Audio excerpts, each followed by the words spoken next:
The pet store on the edge of town always smelled like damp cedar and regret.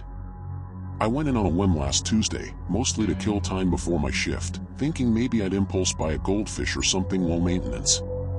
The place was quiet except for the soft ticking of heat lamps and the occasional chirp from the finch cage. In the back corner, past the rows of bearded dragons and geckos, there was a small glass terrarium that looked like it had been shoved there and forgotten. No label. No price tag. Just a single occupant staring straight out at me. It was a lizard, maybe a foot long, sleek black-green scales that caught the fluorescent light wrong, like oil on water. But the head was wrong. Staring back at me was the face of a 20-year-old guy who could have been on a CW show. Sharp jawline, high cheekbones, dark brows, neatly trimmed stubble that looked like it had been shaved that morning. His eyes were human, hazel, clear, intelligent, and they followed me exactly. Perched on his head, backwards, was a black baseball cap, the kind with a flat brim and a tiny logo I couldn't make out. The cap sat perfectly, like it grew there. He blinked slowly. Human eyelids. Then the corner of his mouth twitched into something that wanted to be a smirk but couldn't quite manage it with a reptilian face.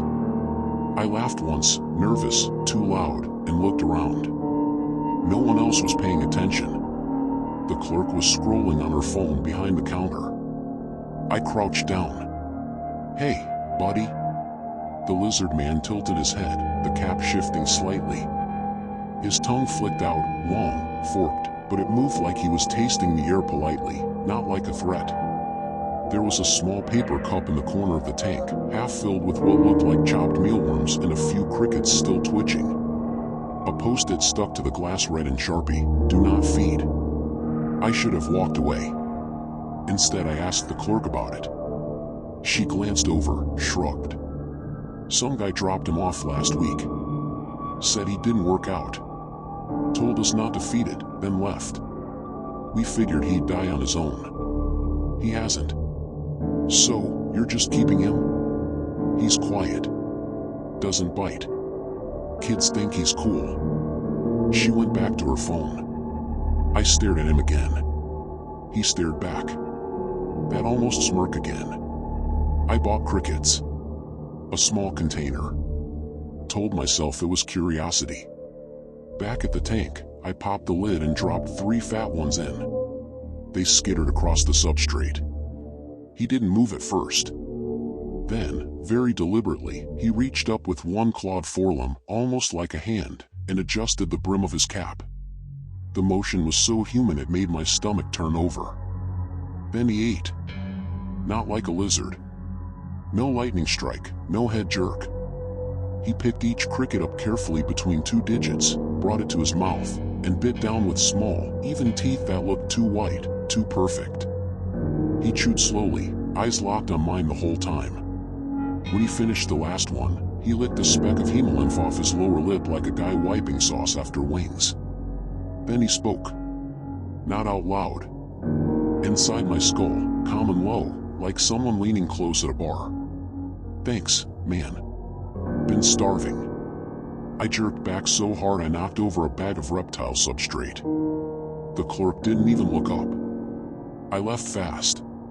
Told myself it was dehydration, or stress, or maybe mold spores from the tanks.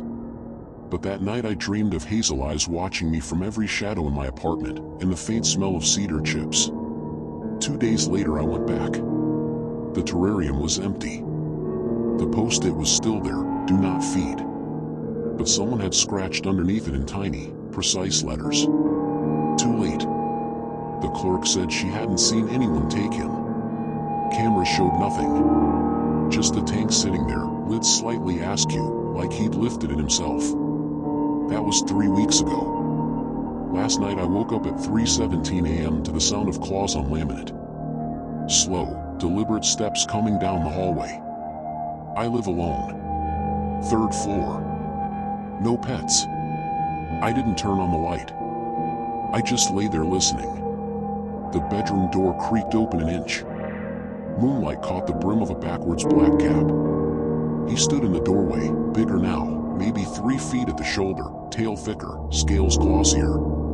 His face hadn't changed. Still 20. Still handsome. Still smiling that small, knowing smile. He adjusted the cap with one clawed hand. Then he spoke again, same calm voice in my head. You fed me once. That counts. He stepped forward. The floor didn't creak under him anymore. I haven't slept since. If you ever see a lizard in a pet store with a human face, wearing a backwards cap, looking like he just got a fresh lineup, walk away. And whatever you do, do not feed him.